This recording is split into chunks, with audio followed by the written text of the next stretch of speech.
week in racing. It's time to recap it. And who better to do it than Michael and Magic? Two bros/pros who cover the highs and lows of racing around the globe on every one of their shows. Real fans look forward to these guys and their last stunts, cause they know they're not talking out of their royal ascot. What they say makes sense. So ladies and gents, sit back and relax as Blinkers Off presents The Magic Mike Show, where you hear the experts speak. The Magic Mike Show. Tune into the show every week. The Magic Mike Show. You can trust the show is the bomb because it's being brought to you by RacingDudes.com. What's up, everybody? I'm Magic. And I'm Mike. And this is the Magic Mike Show. Mr. Sonic, welcome back. I missed you last week. Only kind of. Too, man. I Actually, only you didn't miss me at all. Let me put it that way. It would have. I had some hot fire to spit at you. I mean, I would have been on one. Let's just put it that way. I mean, after I ran 1-2 in the horses that we were arguing about, and your horse quit worse. Your two horses that made the lead, and specifically made the lead, and then tired because he made the lead, quit worse than your Lions did on Matt Patricia on Thanksgiving Day. I was just ready to give it to you, man. I don't appreciate Aaron not giving me all the love there, saying I was crazy for how I thought it was going to actually happen. But you know what? At least we were able to get that 8-horse home and get the second NHC seat berth, man. I would have been insufferable on Monday. You're lucky I wasn't here. Yeah, I remember if that came up because last Monday feels like a month ago. We were talking this morning about what show we were gonna talk about, and there were a lot of big races. We had the Clark, we had the Hollywood Derby, the Matriarch, lots of great performances. And I didn't want to tip my hand, but I was like, I don't want to talk about any of that. Like none of those horses, they're all going to be gone until the spring, or at least until Pegasus Day. I'd rather just talk about handicapping. And you came in, you're like, hey, Gulfstream Park, the championship meet starts on Wednesday. Wonderful time of the year. Come on, look at this. We get to do the championships meet kicks off on Wednesday. And I didn't even know this was a sequence before looking at the sequence. 3 turf races of the 4. Yep. We're talking low level, so a lot can happen, which I love, right? We've got a factor picking up size in the last that I'm using. We've got I have 0 of the favorites on top, and I'm chucking at least one of them in the 4 races. I mean, I love this sequence. It's great, and this is what you get at Gulfstream Park. The Champions Meet can get a little rough because on the week, the levels aren't that high. It's really kind of more the middle level male claimers, kind of the non-winners and one allowance.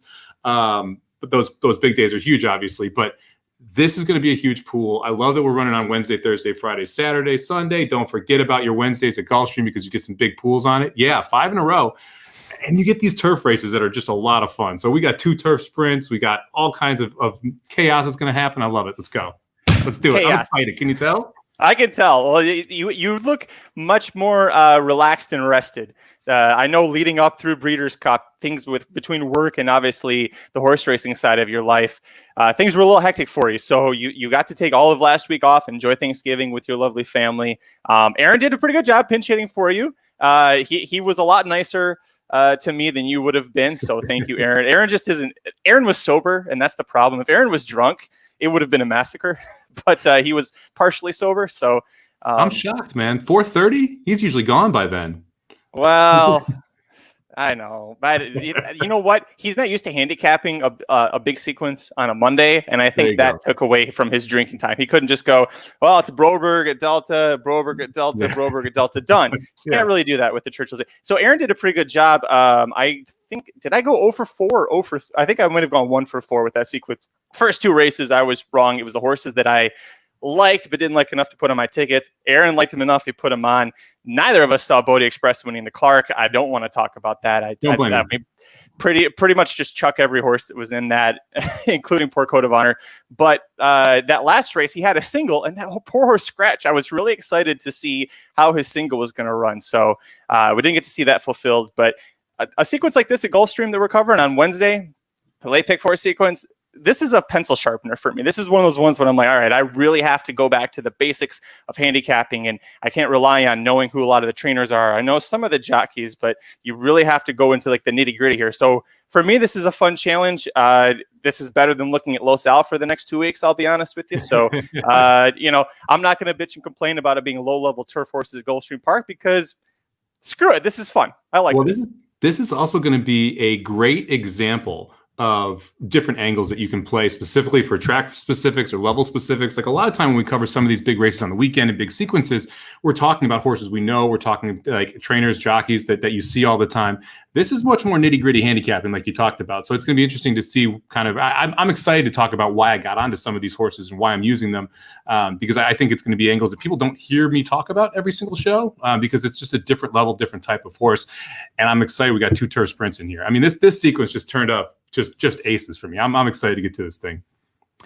Before we get into it, it's going to be a lot of fun. There's a lot of things to talk about. What's the best thing that you saw this week? I'm going away from horse racing. I don't know if you caught this, but on Who Wants to Be a Millionaire, the celebrity edition, someone finally won the $1 million. And I love, so they've been doing this for like 6-7 years. No one has ever won the million. Only one other person has gotten there, Norm Macdonald. He ended up taking the $500,000, not answering the question. He had the right answer, but didn't have the stones to gamble on it. So he took the $500,000 for charity. Well, David Chang decided that he was going to roll the dice. And I love it because I love Mina Kimes. I think she does a great job in NFL reporting. I love some of her podcast work. Mm-hmm. She's the one he called. And it was an obscure, like what president was the first to have electricity in the White House? And she's like, well, electricity started in the late 1800s.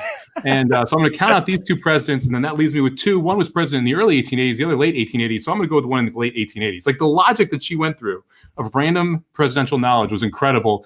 And then the stones on David Chang to say, screw it. Because if he gets it wrong, the charity gets $32,000. And it's a charity specifically for hospitality workers in Southern Texas, which is like really near and dear to his heart. So really important for him personally to try and nail it. He gets it right, they get $1 million. And he's like, I told myself if I got here, I was doing it. I saved Mina for it. I'm going for it. And bam, she was dead on. She got it right. He won $1 million. His face was just like, he was in shock. Jimmy Kimmel was funny. So it was pretty cool to see someone actually take home the $1 million for charity for a group of workers that definitely need it right now with everything going on. Yeah, I wasn't really aware of it until actually it was until they got to the $500,000 question. My mother-in-law, she had COVID. She's officially passed it. She was touch and go for a little bit, but she officially passed out of it. So things are better there. So she was watching it, and she was screenshotting and sending it to Mrs. Magic and I. And we both knew the $500,000 question instantly because it was a comic book question. It was it was something about the richest comic ever sold at auction or something like that. And it's Superman doing what or holding what. And I know instantly, I'm like, oh, he's holding a car over a child. It's Action Comics #1. It's one of the most iconic things in comic books. So I was like, oh my God, like I don't know if I would have gotten to $500,000, but I could have won $500,000. And then the $1 million one, she sent the screenshot and it said calling Mina Kimes, and I immediately said, Mrs. Magic, he's going to get this. Yeah. I don't know if he knows it, if he had an inkling. Mina Kimes is so freaking smart. She's one of those people that will do the New York Times crossword puzzle in under 10 minutes, and she times herself. Yeah. She's and go, and she fills out the whole thing, and sometimes she's done it in under 9, and I'm like, I can't do those under an hour without cheating. And she's like, I got this in under 10 minutes. So she's brilliant. Everything about that was great. And the $1 million to the hospitality workers who need it as badly as anybody does right now, it's just icing on the cake there. Yeah, definitely a feel-good story when you don't have a ton of feel-good stories out there. So it was very cool to see. And I mean, if you remember the millionaire craze when like it first came out with Regis Philbin and everything, and you had to try and get up there, and it was just regular people doing it. It was a great show. And so it's fun to kind of get back into it for one night and see it, and to kind of see the pressure that David Chang was feeling. And I've listened to some of his podcast stuff and seen him on different shows from his like celebrity chef perspective. So it was fun to see that side of him and see him really sweat some bullets up there and then nail it in the end. So I had a tough time picking what I wanted to be the best thing I saw because the Lions, as you mentioned, they fired Matt Patricia. Thank God, I never liked him in the first place. They fired Bob Quinn. If history's taught us anything, is that coaches and like personnel managers who leave New England Patriots and Bill Belichick, they don't do that great. So both of those guys are gone. The next step, find somebody who has all their quarterbacks testing positive for COVID. Trade Matt Stafford that way. Let him finish his career in dignity somewhere. And just tank and try and get Trevor Lawrence. that's the plan there. Earlier today, Joel Rosario's agent announced that he's going to start the winter meet at Santa Anita on opening day, 12/26. So get ready to play a lot of Joel Rosario horses at Santa Anita because that's how that works out. Your boy, Tyler. Sorry, go ahead. I was going to say, it was fun having Ortiz and Rosario at Del Mar this weekend. The jockey colony at Del Mar was incredible for a great weekend of racing. So it'll be cool to see Rosario there full time. Irad, by the way, got a 3-day suspension for that ride on fluffy socks that had a lot of people kind of up in arms. It's very much an Irad move. I don't know that you would have taken him down, but he definitely deserved like a suspension fine. It was one of those things where like, well, are we playing with New York rules today, California rules? Who knows?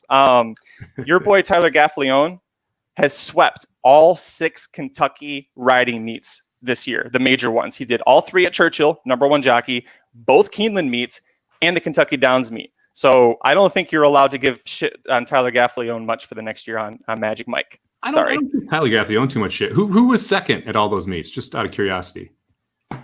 Well, DRF didn't tell me that. They just said Tyler. It was the first time it's ever been done. That's all I had. The next time, come back with who's second as well, and then we'll talk about who's second in New York, California, and Florida, and we'll see how that stacked up. I'll give you the Churchill 3. I'll give you those ones that maybe he wasn't. Keeneland, come on. Everybody goes to Keeneland. Rosario goes to Keeneland. Ortiz Brothers. Kentucky Downs, that's like in between those two. So not for the full meet they do. They don't run the full meet at Keeneland. That's true. Yeah, it's true. You see what I'm saying? I'm just saying. That's all. Well, Dr. Miranda wanted to make sure I let you know that one. So, but no, honestly, the best thing that I saw, this is one of my favorite things that happens every year. If you're watching live on YouTube, Facebook, Twitter, Periscope, thanks for joining us on the screen right here. This is the official 2020 After the Finish Line Breeders' Cup hat sale. What they do is this year they got 64 hats from different horses that were running in the Breeders' Cup or entered in the Breeders' Cup. Connections donate them, and all of this money goes to charity. And leading the way is the one hat that I wanted most of all, Rushing Fall, $330. And climbing. That it keeps going up. So that was tough. But hey, listen, this is a great thing. I mean, I literally going against you there. Yeah, there's a lot of things. For #1 price, but like here on the wall, I have my Breeders' Cup hats. I buy one every year. It's a great source. So I'm not going to tell you who I've landed on here, but it's not anybody you're seeing on the screen here. But I mean, 'tis the law. Whitmore, Essential Quality, who's the second choice in the Kentucky Derby right now. Aunt Pearl, Swiss Guide, etc. There are so many great hats here, and all this money goes to charity. So if you guys are looking for a good donation, or even a good holiday present, this is going on for the rest of the week. I think it ends on either Saturday or Sunday, but check back on that. But just go there and check out. I mean, there's a lot of ones that are triple digits, but you can get down $30, $40, $50 if it's a horse that isn't well known, but maybe someone that you love. Like, I love Paquita Coqueta. This didn't cost me very much money. So it's a great gift. It's a great organization, and it's all for a good cause. So I wanted to make sure I dropped a note about that, because this is a really great thing they do. Yeah, I think it's a lot of fun. I mean, I'm personally, Whitmore probably won me about $60,000 on Breeders' Cup Day. So I would love me some Whitmore, as would, I don't remember who ran second behind Monomoy Girl, but that was my other big hit with the Exacta there. Valiance. So, what was that? Valiance. That's right. The fake Violence. Her hat's for sale too. Let me see if I can find it for you. It's kind of fun to get those type of hats where it's like you had a big score on the day and you can buy the hat and kind of have that as the memoir from it. Okay, set the line. What do you think that Rushing Fall hat goes for? Oof, I'm gonna say I'll set the line at $395. $395. How about that? Oh, I'll take the over. Because it also, some of these are for specific charities. This one's for Acacia Courtney. She's got a big time Twitter following. She's bumping that thing out with like an hour to go, saying, "Come on, guy!" So that you've got to think someone's going to bite on that. Plus, Rushing Fall has just been, I would say, almost iconic. Basically, in the last couple of years, you got to think there's a ton of Rushing Fall fans out there that want to go. I was thinking like 600. I mean, it'd be great if it happens, because that's $600 going to aftercare programs. So very true. Tax write-off, right? Oh yeah, it's a totally tax write-off too. They're 501c, all that stuff. So yeah, dude, I'm telling you, if Whitmore won you $60,000, the least you can do is put $150, $200 for a Whitmore hat, and it's going to aftercare. There's other things. I like Whitmore. I'm fine with Whitmore. I got nothing against Whitmore. It's okay that he runs at Oaklawn. It's fine. Well, Aaron's just off celebrating hitting the pick 4 at Delta, playing the All Broberg card. We're going to get into our late pick 4 sequence analysis of Gulfstream Park's opening day for the championship meet on Wednesday, December 2nd. Let's get into it, Mike. Riders up. What'd that puppy pay, Aaron? Aaron's on screen. Hi, Aaron. Hey. What'd the pick 4 pay? I'm on? Am I on live? Yeah. Great content. Hold on. I'm doing my count to see here. Just a second. I was very excited. Let's see. Let me get on my other one here. See, I figured it out like right away because of he said boom and yeah. Well, it wasn't. It just went official. $324.80 on a $48 ticket. There we go. That a boy. Yeah. For a bunch of Brobergs, that's really good. Do what? For a bunch of Brobergs coming across, that's pretty good. Dude, let me double check. I don't think he actually won a race in the sequence. Wow. Which is why I paid $324.80. Let's see. Yeah, no, he didn't. He didn't. He didn't have hardly any runners today. So. Oh, I'll say slow day for Broberg. Only 3 winners early in the card or something. Yeah, yeah, right. Let's see. Gellner, Richard, Cox won a race there, believe it or not, and Tim Martin. Yeah, no Broberg. Rough life for him. He's got all his good ones in New York now. Yeah. Yeah, just ask Andy Serling. Yeah. All right. Bye, Aaron. Enjoy the show. Right, bye. See you, buddy. Good job by you. I had to double check, make sure Heather wasn't in the background because his wife, that's the one rule. He does not appear on the show if Heather's in the background. All right. You ready to go? Let's do it. Cool. 3, 2. All right, kicking things off for the late pick 4 sequence at Gulfstream Park on Wednesday, December 2nd, 2020, opening day of the 2020 championship meet. Race 7 on the card. We're looking at a field of 9 fillies and mares, 3 and up, plus 1 main track only entry, going a mile on the turf course. These are non-winners of 3 lifetime. In for a $20,000 tag, they can take a weight allowance down to 16. Favoritism is going to be on the number 9, Helena Beat, however you want to pronounce that, at 5-2. She is my top choice. I know you said that you're completely, you're not putting any top choice or any favorites in your top choices here. So I know that she isn't your top choice. So who is? Yeah, this is one of those angles I actually like talking about that we don't get a chance to talk about a lot. So I'm going to go to the 2, Stephanie on Fleek here. This horse, the last couple races have not been on the turf. She's been rained off the turf there, so we're getting back onto the turf course, which is clearly her preferred surface here. The race 3 back with a 65 buyer is pretty good, but notice the class she was facing. $74,000 non-winners of 1 allowance. The race before that rains off the turf. Race before that, she's facing $46,000 non-winners of 1 allowance. We're facing non-winners of 3 lifetime claimers here. This is a huge drop in class from the turf perspective. And one of the things that people don't always look at, like even the last 2 races, she faced $35,000 non-winners of 3 and then open 25. Right. So these are much tougher fields than non-winners of 3 going for 16-20. So she is dropping significantly in class and getting back to turf, which is her best surface. If you go back to some of those races at Gulfstream Park, late 2019, early 2020, right around this time frame, she runs very well, runs a 74 and 71 buyer. You're getting Zayas back aboard following the last race. So even though it's a poor race, he decides to stay on. We're getting later in the 4-year-old cycle here. It's an Orb horse. I mean, what more could you want from Stephanie on Fleek here? So I want to put Stephanie on Fleek as my only must use in this race and my top pick. And I actually like that 9-2 price. If this stays on the turf and we can get something around that, 4-1 to 6-1 range, I think Stephanie on Fleek's worth a win bet, maybe even a double into a single I have in the next leg. Listen, I love her too. She's my second choice. And I almost went too deep here. I ended up using the 3rd horse, but I love the 2 for all the reasons you said. The top choice here for me is going to end up being the 9 Helena Beat. But I know that's your second choice, so I'll tip that for you. You touched on all the points for the 2, so I'll just move on to the 9. I think she's got really great class. That last race had 2 next out winners, including the horse that was second by 2 lengths behind her. I like the progression that she's been showing here. Every single buyer figure has either met or improved from the previous start. She broke her maiden at Monmouth Park, going a mile on the 16th, facing Elders. Paco was aboard that day. Paco came back to ride her when she's in for $30,000 for her first start against winners. Didn't go quite that well, but she also, the second place horse, won that herd race next out. And then she comes back to 25 level, goes a mile at Monmouth, gets the win. Every race that she's been in, the second place horse went on to win the next start. So I like that angle. And the fact that Paco was aboard for 2 of those races at Monmouth, now we're getting Luis Zayas here. The 5-2 is hard to choke down a little bit. And I understand if you're trying to beat price, this sequence could be a little chalky, at least how I saw it. But I think that this horse is between the 2 and the 9. I think you could almost use these 2 and just move on. Yeah, I mean, I have a couple concerns about the 9. It's the reason why the 9 didn't end up on top. I think you're forced into using this horse. You really don't want this horse to beat you, but the buyers are not great. I mean, we're talking mid-60s as a top buyer, so you needed some improvement here from the 9 Helena Beat to be able to take that step forward. Paco doesn't stay aboard, which is interesting. I assume Paco would get first call on this horse since he has ridden this horse twice, including to a victory. And Paco shows up on the 4, a little bit good, who I'm not using. So that kind of was a step back for the 9 as well.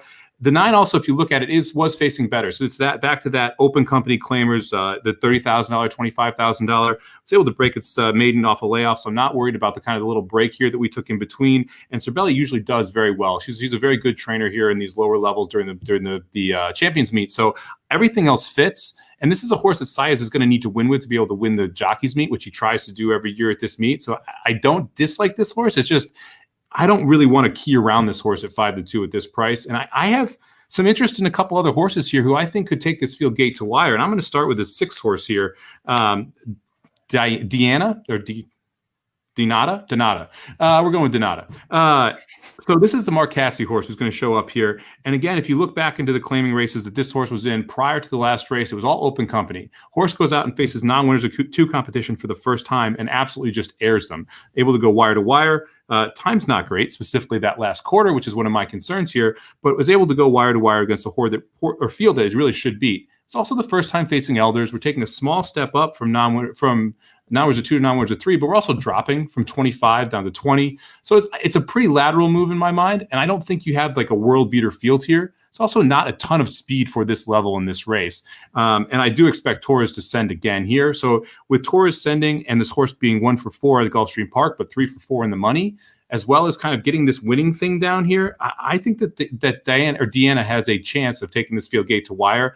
Don't love the 3-1 price, but I also don't want a Mark Cassidy horse knocking me out of the late pick 4 here on opening day on the turf with a jockey that's clearly going to send here and had success with it.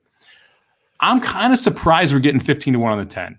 And that's the other place I'm going to go here. Like the 10 horse, Our Fantasy, this horse has shown the talent back as a 2-year-old to be able to run the buyers that actually fit with this group. So if you go all the way back to the 5 furlong turf race, runs a 60 buyer going at Gulfstream Park, doesn't get back on the turf until going a mile later in the year, runs in a $75,000 maiden claimer, ends up running 5th there, but gets Saez aboard, runs a 66 buyer. 66 buyer is better than anything the 9 horses run.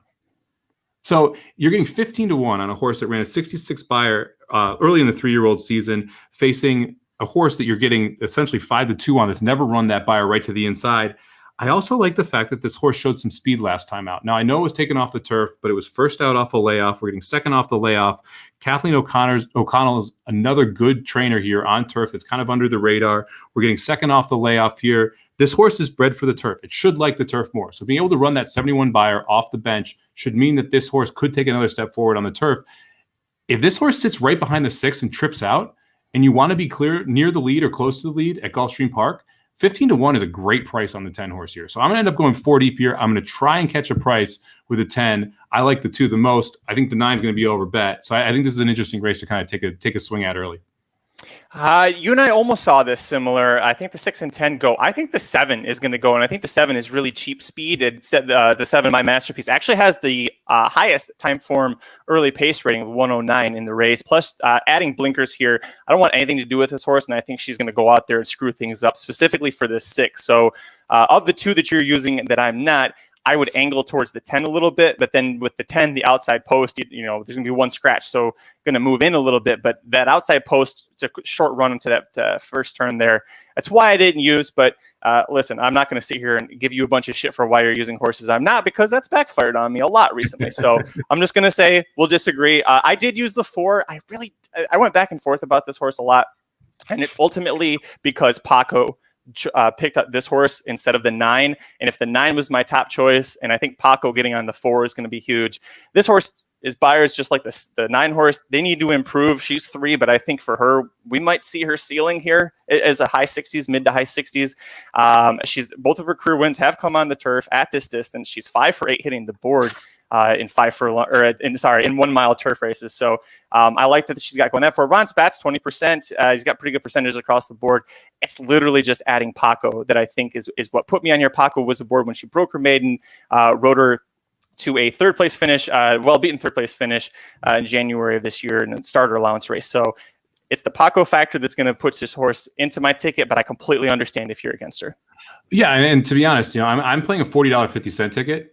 This would be one that I would add if you want to spend a little bit more. It'd be $48 to my ticket if you want to add the 4. I'm also going to play a $2 ticket. So if you choose not to play the $2 ticket for $24, I would recommend adding the 4 and the 1 here. Those would be the next 2 on. I do think both of them have. The reason I didn't play the 4 is because I felt like I needed to add the 1 if I did.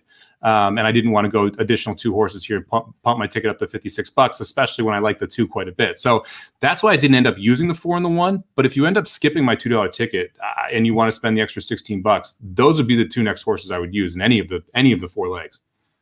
We'll move on to the second leg of the late pick 4 sequence at Gulfstream Park on Wednesday, December 2nd. Race 8 on the card. Field of 7 males, 3 and up, going 6 furlongs on the main track. Favoritism is on the number 6, Our Nation on Parade at 9-5. Mike, that surprised me that this horse is the favorite. It did not surprise me. You and I are both completely against the horse in this spot, partially, at least for me, is because of the price. But we both love the same horse on top, and you were ballsy enough to single him. So take it away. Yeah, I don't know how Ashar is not the favorite here. Like, I have no clue how this horse isn't favored. You're switching from the McLaughlin barn over to the Pletcher barn. This is a $650,000 son of Into Mischief who gets to sprint again. We talk about Into Mischief all the time. The majority of his horses want to go shorter, not longer. This horse comes out, runs an 80 off the bench at Belmont, is able to win a maiden special weight, jumps right into the Grade 3 Nashua, right into the Mucho Macho Man. Ran into Buzzsaws going longer. That's all it was. And now this horse gets to, they went in. Buzzsaw might be aggressive. Ran into horses that were better than him going a mile. How about that? Is that fair? Now we're cutting back to 6 furlongs. This horse has shown plenty of speed early when needed, so was able to run 23-second first quarter as a maiden. So I'm not worried about the horse being too far behind. And just clearly the classiest horse in the field. I like that Pletcher is taking the blinkers off, a 14% move. Off the bench, 28%. First-time trainer, 24%. We got a bullet work last time out.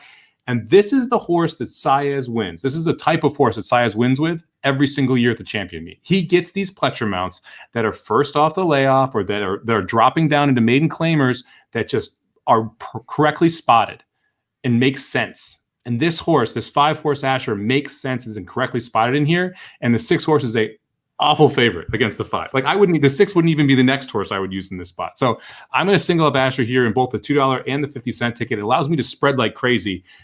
And this is one of those classic races. This is a take a stand race to me. You cannot play both the 5 and the 6 because they're going to take the mass majority of the money here. I actually think the 5 is going to go off as a favorite, most likely between 6-5 and 7-5. I think the 6 is going to go off somewhere between 7-5 to 8-5. And then the 7 is going to be the next one. Playing the 5 and the 6, I can't get behind that. If you want to play the 5 and the 7, I can get behind that. If you want to play the 5 and anyone to the inside of it, I can get behind that. But playing the 5 and the 6, I think you have to take a stand between the 2 of them. You hit on all great points. I'm going to give you one that you didn't. Kieran McLaughlin used to train this horse. Kieran McLaughlin retired from training horses to become a jockey agent. Do you know whose book he picked up when he retired? I'm gonna take a flyer and say Saez. You're damn right it was Saez. So he's putting Saez on a horse that he himself knows as well as Pletcher does. I was this close to singling him, and I was like, this just seems like a very logical winner in this position. The horse that kept me from doing it, and you talked about it, is the 7, Life in Shambles. This horse, his recent form, especially at Gulfstream Park West, where it's a lot, I don't want to say easier, but you're definitely not seeing a bunch of strong horses show up at Gulfstream Park West. If you scratch those out, look back beforehand in 2020, Peter Walder claims his horse for $32,000, keeps it out of an aqueduct race, moves him to Gulfstream Park, gets a second place, gets a win going 6.5 on a fast, pretty much at this level, was drawn outside a little bit of the horses. So there's only one horse to his outside. Here he's going to be on the outside. I think that's going to be a big key. But he's getting back with Walder, who at the championship meet at the beginning of it, especially during the Claiming Crown series, Peter Walder destroyed me. Peter Walder absolutely destroyed me. And I remember thinking to myself, when we come back to Gulfstream, before it's the actual legitimate championship meet, when all the big Pletchers and Browns and everybody shows up, play some damn Peter Walder horses, because they show up, especially at prices at 4-1. For I think you're gonna get a little bit more price than that, because I'm with you. I think the 5 is going to take a lot of money, a lot less than 2-1 going off. This horse has won 12 times in his life. All of these other horses have combined for 5 wins. Not a lot. 6 wins, yeah. 6 wins between them. And he's 2 for 4 at Gulfstream with the second. So I love Life in Shambles here at the price, getting Paco Lopez back aboard. I think being at Gulfstream at a lower level like this with Peter Walder is going to be what he needs. But if you want to single the 5, like I said, I was this close to doing it. So I'm not going to blame you for that one either. Yeah. And this goes back to the weekdays of this beat. You got to look at the jockeys, man. And like, Vasquez is a good jockey. Zayas is a good jockey. Barrios is a good jockey. Saez is a jockey that compete in New York. Paco is a jockey that compete, like, these are aggressive top, like, not top tier, but that next echelon right down. They are clearly the best jockeys in these races. So you have to give these horses upgrades in these spots. And specifically Saez with this horse, I think it's a huge upgrade. Paco to Life in Shambles, I think, is a big upgrade. And you nailed it, man. Walder's very good at this meet. He's very good early in this meet. Life in Shambles, 2 for 4 at the track, 1 second, and then the other race. So the horse likes the track, likes the distance. You kind of throw out those last 2 Gulfstream Park West races. The horse, like Gulfstream Park West / Calder, like such a front running track. So if you're not able to get up to the lead and early, some horses just aren't able to do well there. Some horses love it. But Life in Shambles doesn't seem to like it very much. The other thing that like, I think something that we specifically have seen quite a bit at the Breeders' Cup, I think we've seen it when you've had some of these horses come together. I think you saw it this weekend at Del Mar. The East Coast right now is better than the West Coast. Specifically Saratoga, that area is better than Churchill, is better. Like, so give me Kentucky Downs, give me Oaklawn form because everyone else was closed, and give me Saratoga form. And I'm going to look at those horses and give them an upgrade. That's where Life in Shambles is coming from. It's before those 2 Gulfstream Park West races where I can just draw a line because I didn't like the track. So the 7 to me is clearly the next horse to play here. Biggest concern is the horse is 9.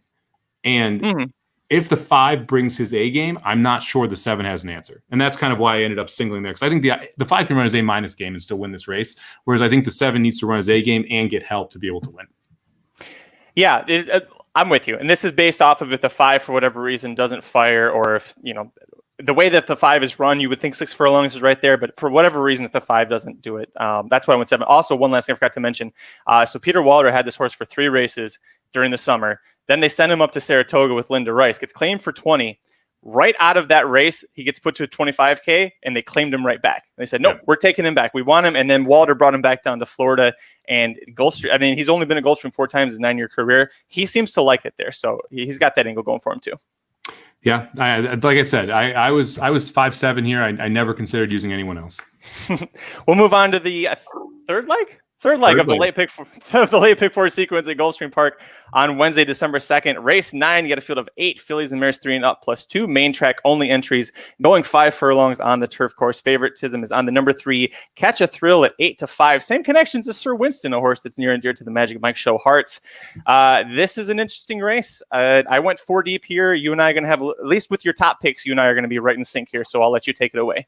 Yeah, this is the favorite I put on top. I think Catch a Thrill makes a ton of sense here. I really do. So I did put the 3 on top, which I don't love, but I think you kind of have to. That last race with Katie Lee, she's a just speedball horse that got loose on the lead going 5 furlongs. No one was catching that horse that day. Catch a Thrill still ran well. If you go back to the previous race, Lost Ticket was a very good horse up in New York. And again, this Belmont Saratoga form going down to Gulfstream Park is something I'm looking for. That's what we're getting from Catch a Thrill. Mark Cassey is City Zip. Everything that you kind of want in this quick little turf sprint, I think, is sitting here with the 3 horse. So Catch a Thrill is one that I think you have to use for pretty obvious reasons. So I'm not going to go into it too much. My next horse in was actually the 8 horse. I'm glad to hear you're using this horse as well. I looked at that wrong. I'm sorry. I'm not using the 8 horse. Oh, well, then you're not getting home in this thing, because I love the 8 horse at 12-1, man. Nike Khan is my first price here. And the key, again, is looking at races that kind of fit into this. And we talked about class a little bit. This horse was in $80,000 optionals, $62,000 optionals, and was over at Gulfstream Park West, was clearly in over its head. You kind of draw a line through some of those. I mean, Corey Gall even is a very good horse, 2 back. That was reined off the turf. This horse wants to be on the turf.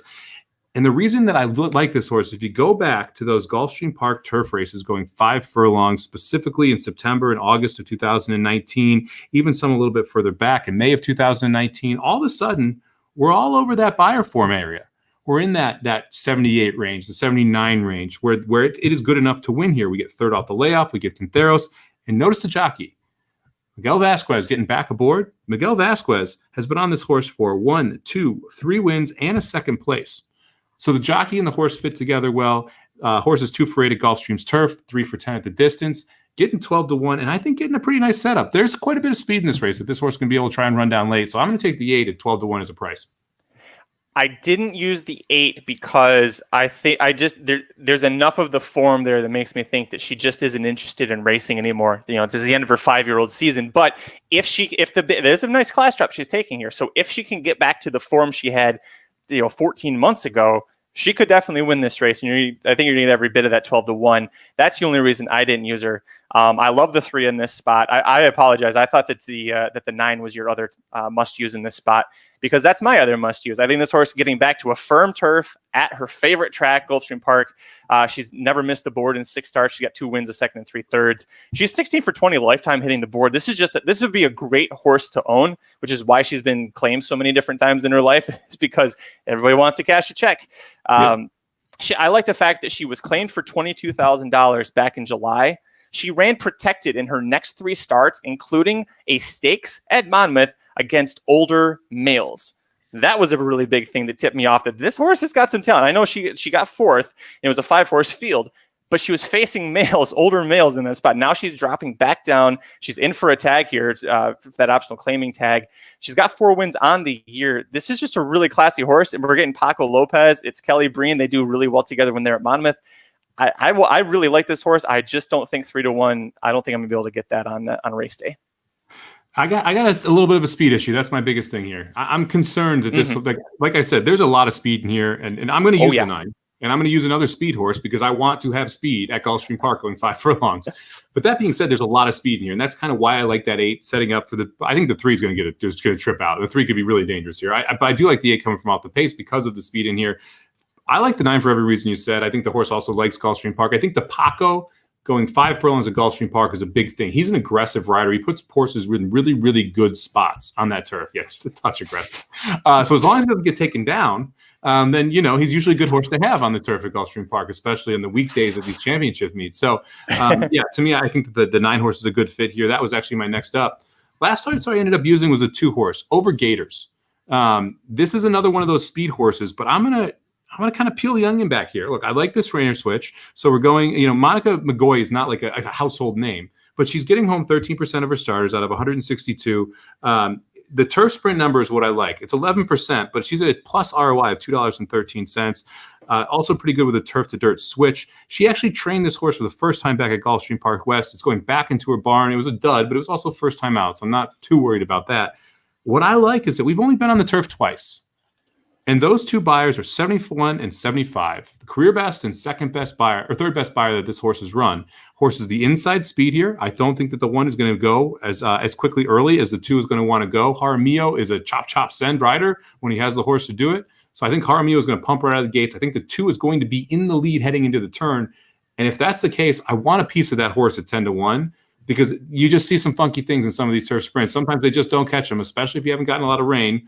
And to be clear, I haven't checked the forecast today or tomorrow. I know it's raining in a lot of the southern states. So if the turf gets a little softer, then this gets a little bit more of a stretch. But I like these inside speed horses at Gulfstream, and I think the 2 horses are going to get wildly overlooked. For horses running equal buyers to what is going to win this race as a later in the season 4-year-old who has every right to improve off the bench, every right to improve with the trainer switch, and has run his best buyer on turf.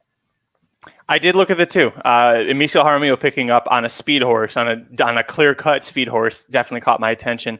Ultimately, didn't use her because I'm a little bit afraid of that inside draw with as much speed as you and I are both predicting could be in here. But I mean, if she gets out of there with like a half step quicker than everybody else, I don't know if there's any jockey at Gulfstream that you want on her other than Jaramillo right now, because he gets those horses on the front end, man, and off they go. So again, if people looking for a fight this time, I'm sorry, you're not gonna see one here from Mike and I. Man, 21-3. This horse went 21-3 the first time she touched the Gulfstream Park turf. That's good enough to get the lead, right? I mean, Yeah. I think if Jaramillo sends, this horse can get there. And if the horse gets there, then any horse who gets there is dangerous at Gulfstream Park going 5 furlongs. The 3rd horse I use here is going to be a price. The 4 Lady Boss 20-1 was really surprising to me. I use this horse for similar reasons that you went with the 2 here. Is the 2 time that she's been on the Gulfstream Park turf, she won and we got second by a half length, and that was going this same trip. So I think that's great. She's getting Victor LeBron back aboard, who was aboard for those 2 situations. I'm going to scratch off her last 2. She was at Delaware Park, which is not a high level track, but I'm going to hope that sudden reversal in form when she did her 2 worst races of her career came at Delaware Park. I'm going to blame that on maybe she didn't like Delaware Park. Maybe Andrew Simoff, he's hitting at 21%. Maybe he just didn't know how to handle her in specifically for being at Delaware, trying to sprint on the turf. So I like the fact that we're back with Elizabeth Dobles, back at Gulfstream Park, where the 2 best races of her career have come. Victor LeBron getting back up. Elizabeth Dobles adding the blinkers, which is not a great move for her. She's was 0 for 12 putting blinkers on horses, but I think that this horse she's trying to figure out what went wrong at Delaware and how can I fix it and get her back to that. And if she gets back to that maiden special weight victory that she had over the good turf, I mean, again, another speed horse here, but she's shown tactical speed, so I'm going to use her at 20-1. Yeah, I mean, the 5 and the 4 and the 5 are the 2 that I thought about in this spot, and I thought that they both made sense. There's a 4. I was a little concerned. I like the fact that we're going back to Dobles. We've talked about that at other tracks. When you have a trainer who has success with a horse, it leaves that trainer's barn, and then it goes back to that trainer's barn. I think that's often a good angle that you can play. Main reason I'm leaving it off is because it was an even money favorite in the race that it won, and was able to get an easy lead going 5 furlongs on the turf. So I think it had everything its own way, Lady Boss in this case, the day that it was able to break its maiden all over the Gulfstream Park turf. So because of that, I'm gonna lead it off here, but I wouldn't try and talk anyone off the 4 or the 5 in this race. I think both of those horses, again, if you like either of them and you want to add and spread around that single, this is another two other logical horses I think you can use, especially 4 is 20-1. So I wouldn't talk anyone off that horse anyway. 4 and 5 were the 2 I was debating up until almost up until post time who to use there. The price helped, but the 5, the 5 has 10 career wins. So again, a horse that's in here for the 25K tag just to meet the conditions, but a horse that's proven to like to win again and again. And also from the Kelly Breen barn, Kelly Breen's got the 9 Tracy Ann's Legacy, who we both love. So angles to play there. We'll move on to the 4th and final leg of the Wednesday late pick 4 sequence at Gulfstream Park on Wednesday, Gulfstream Park, December 2nd. I feel like I'm all thrown off here because we didn't do a show on Thursday. Maybe that's why I'm so rusty. Field of 12 males, 3 and up, plus 4 also eligibles going 5 furlongs on the turf course here. Non-winners of 2 lifetime in for a $20,000 tag. Favoritism is on number 9, French Reef at 8-5. What a bizarre horse to be showing up here in this spot, because this is a Chad Brown horse that got a 92 buyer for breaking its maiden at Saratoga against Special Weight Company, has never been in for a tag before, and yet, probably based off of those last 2 races, Chad Brown wants something to do with his horse, and that's why, in here at $20,000 tag at 8-5, horse has been favored every time in its life. I'm using defensively because I'm scared to death of this horse knocking me out when I've got everybody else home. But this is the last horse that is making my ticket. What about you? Same here, man. Like this is one of those head scratchers where we talked about how Saez and Pletcher kind of place a horse to be able to try and win a meet, and like they're placing their horses aggressively and well because but Chad Brown's not trying to win the training title here. Like the ownership group is not trying to win the ownership title here. This isn't Paco Lopez. This is a real head scratcher to me. Why this horse is in for 20? I wouldn't be shocked if this horse scratches. To be honest with you, this is the horse getting 100% claimed, right? But if you drop the tag in, you are literally scared shitless the entire race because you don't know what's going to happen here. Because this horse quit badly last race and quit pretty badly the race before that. And now is dropping in after being a promising turf sprinter. It's a stakes quality promising turf sprinter. We're running for 20,000 on a Wednesday? What? Yeah. So I'm leaving this horse off my $2 ticket. And I think this is one of those reasons why it's a great opportunity to try and make some money in this sequence, because this is a very bad favorite that's going to get bet down from the morning line. I don't care what you if this horse runs, I'm scared of it. But I'm really scared to bet any significant amount of money on it because it makes no sense this horse in this race. So I looked elsewhere. I ended up putting the 6 horse on top. Mr. Kelly here. Look, this horse was able to run very, very well in the Steve Asmussen barn on the turf, was a favorite at Remington Park. Now we're getting back into a class I like here. It was running against $20,000 claimers last time, just not able to get home. We're dropping down after. Before that, we were running against $30,000 and $41,000 non-winners of 1 allowance. I love the fact that Saez picks up this mount. I think that's a really interesting mount. Shelley Weinbra, very good turf sprinting, 29% turf sprinting trainer. And when you put that in contrast with Steve Asmussen, completely different. Right. I'm sorry. And it's Miguel Fuentes is on this. It's my fault. I had the last race up and he was on the 6th in that race. I'm sorry. So it's my fault.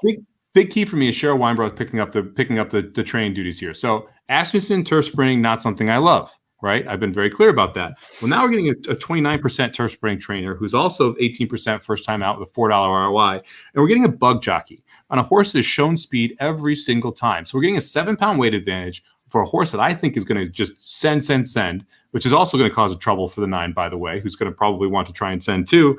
We're going to have the inside position. I think the 6 horse is really sneaky at 5-1 here, and I think that actually is going to float up off that morning line. I don't see as many people as excited about the 6 as I am in this spot. I'm one of them. This was my top pick too. I love this horse. You know what I did? I went through this whole race, and then I went back, making notes on each horse and was trying to figure who I was going to use. And I realized I hadn't marked anybody as a must use, like who's my top pick. And so I was like, all right, I'll look at the 5 that I'm using. And then I got to this horse. I was like, wait, this is clearly a must-use horse. At all the angles that you mentioned, this is a horse that, it wasn't a maiden special weight at Oaklawn Park back in the spring, so you got that good angle. The fact that Steve asked me saying, got this horse to win a turf sprint race is a pretty good one. I like also the fact that this is a colt by Tapiture. And the reason that's important to me is Tapiture this year in 2020 has had more 3-year-old dirt winners than any other sire. He is leading all sires in terms of producing 3-year-old dirt winners. Now, I realize this is on turf, but the fact that he is leading every single sire in that category tells me he's probably going to be able to produce the occasional really good horse on turf as well. So I absolutely love this horse on top. You and I are going to agree on 2 of your 3 top choices here. I didn't end up using the 10. The 10 will make my ticket. This is the next one in if any of my 5 scratch. I don't love the system or the way that this horse has been brought along here, but I really do like Xmas in the City. I'll let you talk about him in a second. We do agree about the rail horse, though. Surprise factor. You're getting a factor on the turf. You talked about it at the top of the show. First of all, this horse needs a buyer improvement, but we're now getting the best jockey that this horse has ever had by a decent bit in Luis Saez here. It's not even close. I was trying to be nice. This horse is going to be cutting back to 5 furlongs where it's proven these run well, taking a huge class drop. I mean, this horse was in the Bears Den Stakes at Gulfstream last time out, way over his head. But before that, optional claimer without being risked, allowance, starter allowance. Maven. Maven. That's a really good actually, yeah, you're right. Yeah. Maven is like the horses that this horse has faced in those races too is just like wildly over its head. So to be able to run that well while quitting against better horses and still getting buyers that are comparable, I think is absolutely huge. Sorry, I totally cut you off there, but like some of those races were really good races. And then on top of that, you're going from Delgado to Barbosa, which is a big time step up, 29% off the layoff of 180 plus days, 42% first time with a trainer, 18% turf sprints, like just bang, bang, bang, bang, bang, just hammering these angles with this one horse. And you're sitting at 12-1. With Saez. All of it. Just eat that up. No, listen, you hit everything else I was going to talk about. So go ahead and talk about the 10. Yeah, okay. So I like the 1. The 6 also, by the way, dam side, Temple City. Very good turf sire. So there's also like the dam side on the 6 that I think is solid for the turf. This is just a drop in class for me. I don't really love the 10, but the 10 horse to me was that next horse in who I think could end up running pretty big. I like some of the turf races progressing up the buyers as a 4-year or 3-year-old through the late 3-year-old season there, got to 70 buyer, was able to win a maiden special weight on the turf. I like City Zip. I like Trombetta. I like Jaramillo. I think they all fit here in this kind of level and this style of horse. And I think that you could easily see the class of the field being the 6 and the 9 just absolutely burn early. And I think that sets up for a horse like this who's going to sit close and has been able to pass horses in the lane when sitting right near the lead. So I think the 10 is going to trip out in this spot. And that's the main reason why I included it. I thought that was kind of the next one in for me. The last horse I'm going to use in the 50-cent ticket is going to be the 3-horse Soul Reflection. This is a little bit more of a stretch, and I'm totally willing to admit that. But we've got the career best buyer on the Gulfstream Park turf. Yes, it was made in 12.5. I realize that. We're talking super low level. But was the favorite last time at Gulfstream Park West, gets claimed into a 20% barn who is, wait for it, 50% off the claim. That's a 5-0, 50% off the claim. With a positive ROI. With a positive $3.70 a positive ROI. So it's not, yes, obviously placing horses well and probably dropping them down, but this horse is actually moving up in class. So to me, if you have a barn that look, you're not hitting 50% if you're claiming for 12.5 and moving to 25 every time. But when you see something in that horse, you believe that you've got some type of angle. I think Soul Reflection is an interesting one. I think it's interesting we're getting back to turf sprinting. So they claim it in a race that reigns off. Career best buyer of 66 was turf sprinting. And Miguel Vasquez is one of those sneaky long shot jockeys. He's one of those jockeys. He and Hector Barrios specifically are jockeys I like to take swings at with Gulfstream Park because they do get numbers home, especially on the turf. Sign me up for the 3. Just a little sprinkle that 10-1 there of Soul Reflection in the 50-cent ticket. Sign me up as well. I love this horse too. You nailed all the reasons. A little bit of concern here, that's the same I had with the 10, is I feel like this is a need the lead type. I really don't like that the 3 is drawn inside, but there's a lot of wacky things that happen at these lower levels. So, I don't have that many speed horses I'm using. And I think the 3 might have been one of my favorites of those. This is also a grandson of Warfront. So sold at not quite the factor in terms of what he's produced so far, but you're still getting that Warfront lineage that seems to love the turf. So You've got a good angle there. And Vasquez and Rodriguez, 3 for 7 in the last 2 years together. So they don't ride together often, but when they do, they usually can get a price horse home, because it's also a $3 ROI betting these two. So I'm with you. Every single thing that you mentioned, I love the 3, that 10-1. Sign me up. I think this is the race where, like, this is the type of race at Gulfstream Park on the championships meet that can balloon pick 4s, because the 9 is so clearly the favorite and going to get bet so heavily in this race. The 9 is going off at 3 to 5. Like, it's not. If the 9 runs in the race, the 9 is going off at 3 to 5. And I think it's the horse could err. Don't get me wrong. The horse could be the best horse by a mile. But there is no way this horse should be 3 to 5. And it's going to be singled like crazy in the pick 4s and the pick 5s. And that's what's going to really create value in this sequence, is getting around this 9. It's the reason I'm not using it on my $2 ticket. I'm playing enough prices in the first and the third leg that I'm going to use it in the 50-cent ticket. But I think this 9 is vulnerable in this spot. I even would sprinkle some tries in with the 1, 3, 6, and 10 and see if you can get the 9 completely out. Because when that horse doesn't win, that horse isn't hitting the board. So you might as well take a couple swings and maybe play like a super on top with the 9 over the 4. And then play a try with the other 4 box and see if you can get one of the 2 possible scenarios where either the 9 airs and you've got 4 horses behind him, or you're throwing him out and you're trying to hit a huge try. I think Paco is going to be working that horse from the go, and I don't think Paco's going to stop until they cross the wire. That's what this horse smells like, because Paco's going to look to see the same thing you and I are, is that this horse has to be on the lead and has to be on a clear lead, because the one time they had the lead and got pressure, quit the hardest he's ever quit. So he's going to press him and press him and press him and press him. And this horse is either going to win or he's going to be off the board. So I think what Mike said there about sprinkling some tries, leaving the 9 off, I think this could really pay well. I like that we're talking about this, about why we're scared of using this horse and why he's not on your $2 ticket. I got one for you. Something I learned from you. Chad Brown, turf, 25%. Chad Brown in sprints, 23%. Chad Brown in a turf sprint, 18% with a $1.40 ROI, which is the worst on that entire line. This is something that statistically Chad Brown is terrible at by his standards. Yeah, he is terrible at turf sprints by his standards, and so that combined with everything Mike has talked about, try and beat this horse, man, because you're going to get a Samo Bomb type payoff if you beat horses like this and correctly identify them. Well, that's the thing. Like, look, I am scared of this horse. Don't get me wrong. I am scared of this horse, but man, it makes no sense that this horse is in here. This horse should have been looking for stakes type company late in its 4-year-old season. Instead, we're at Gulfstream Park on a Wednesday for $20K tag. Like that is not the horse that you want to be singling at the end of a sequence to have all your money riding on it. And these are the type of horses that if you can beat, you can get a number home. And because it's Chad Brown, because it's Paco, because of the class that was facing New York, it's going to get hammered. But why not 50? Why not 75? Why 20K? Why are we going this low, this fast? Like, that is just, it's scary, man. These are horses that I like to try and beat almost every single time. It doesn't show up on his page, but I looked up to see. I was just curious. Like, somebody bought him from Ireland where he's bred and brought him over. I was curious if I could find out. They paid $491,000 for this horse as a yearling. And he's in for 20K. And that means that they paid the bills for 3 years to get this horse to the racetrack, and then took a quick 44K down and want to sell it for 20. Like, you got to think you got nothing here if you're doing this. You're just trying to get the 20 grand back. You're literally like, hey, I'm gonna take 1/20th of what I spent, and like, it's just you have to think so little of this horse to put it in this spot, because you are most likely going to lose it. That it just I can't. I just can't. I would rather try and beat this horse every single time. All right, that's going to do it for this episode of the Magic Mike Show. If you're watching live or the replay, we've got a treat for you. Look down below. Mike and I's tickets are going to be there. We're going to go through our tickets one last time, just in case you missed something, just to make sure we got it clear. I'll start off with my 50-cent ticket. I'm going to go 249 with 57 with 349 with 12369. That's a $45 ticket. Mr. Samich, take it away. 50-cent ticket, I'm going to go with 2, 6, 9, 10, with 5, with 2, 3, 8, 9, with 1, 3, 6, 9, 10 for 50 cents. That's going to cost you $40.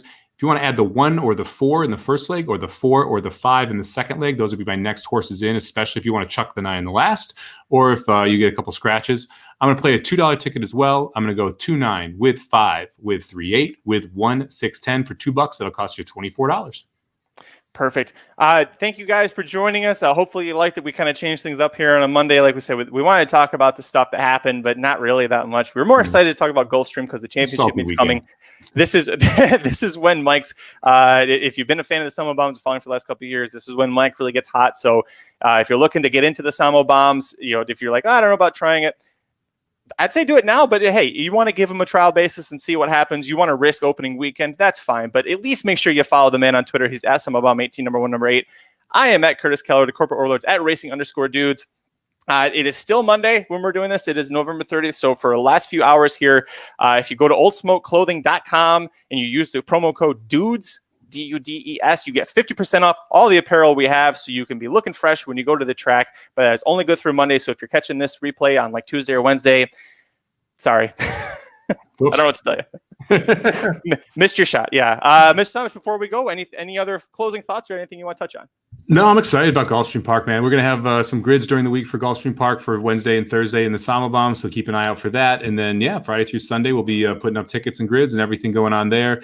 And excited for a little NFL action tonight. I think we're going to see a train wreck Eagles team take on an interesting Seattle team. So it's we got about an hour until that kicks off. So, it's all good, man. I love this time of year because we get Gulfstream Park Championship meet back. We're gonna start seeing some 2-year-old debuts now, which are gonna be some of the solid 3-year-olds. We got to start prepping for the draft now. They were trying to split us up. That was not gonna happen. Let me tell you. Yeah, what the hell was that? They're scared of us, man. They're scared of us. I think that's all it was. They know how big of a favorite we were this year, and we just got absolutely screwed. And after first, if you think about the last race last year into this year, we were so dominant in that league. From winning the Belmont and then just kind of taking over early, and then Aaron just getting the needle right and getting all the points from us. It's tough. So we'll be back with a vengeance this year. Plus, how can we do our spiel if we aren't on the same team?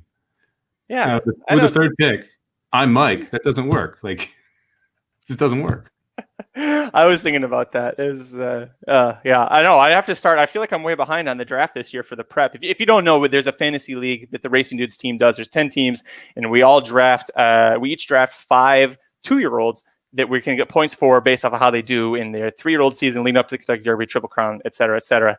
And Mike and I were, Mike, we were so right on some levels. Tis the Law we knew going in. We were going to get Tis the Law, and we were so happy about it getting it 5th. We were both pretty excited about Enforceable as a mid-round pick, and if the Derby had stayed on schedule, who knows? Maybe he actually, shows up. Hats off to Aaron. Aaron had a great game. Aaron's an old pro at this. Aaron usually used to win it when it was between him and Jared. Jared would win it when American Pharaoh was on his team, and all the other years Aaron would win. So the guy knows what he's doing. So when he gets falsely handed rap battles. Yeah, we're not going to talk about that. So we're back at Gulfstream Park. We're back at Gulfstream Park for this one on Wednesday. Guys, we're going to be back for Gulfstream Park on Saturday, too, because it's the annual Claiming Crown, which is going to be a lot of fun. This is the one where I found out just how much I hate Peter Walder. So we'll see how many Peter Walder horses I decide to play. So make sure you come back on Thursday, 2:30 Pacific, 5:30 Eastern. We'll be covering that here. You can also catch the replay on the podcast, YouTube, Twitter, Periscope, Facebook. It all stays up there. The next Inside Track wagering guide will be for the Cigar Mile, which is this weekend at Aqueduct. So you got the Cigar Mile, the Demoiselle, the Remsen Stakes, which is a key early Kentucky Derby race, the Demoiselle, which is a key Kentucky Oaks race, the Go for One handicap. So make sure you check that out later this week. That'll be out probably on Thursday, I'm guessing. So make sure you check that out. Until Thursday, when we're back at Gulfstream Park, I'm Magic. And I'm Mike. Go Steelers on Wednesday. The Magic Mike Show, where you hear the experts speak. The Magic Mike Show. Tune into the show every week. The Magic Mike Show. You can trust the show is the bomb because it's being brought to you by RacingDudes.com.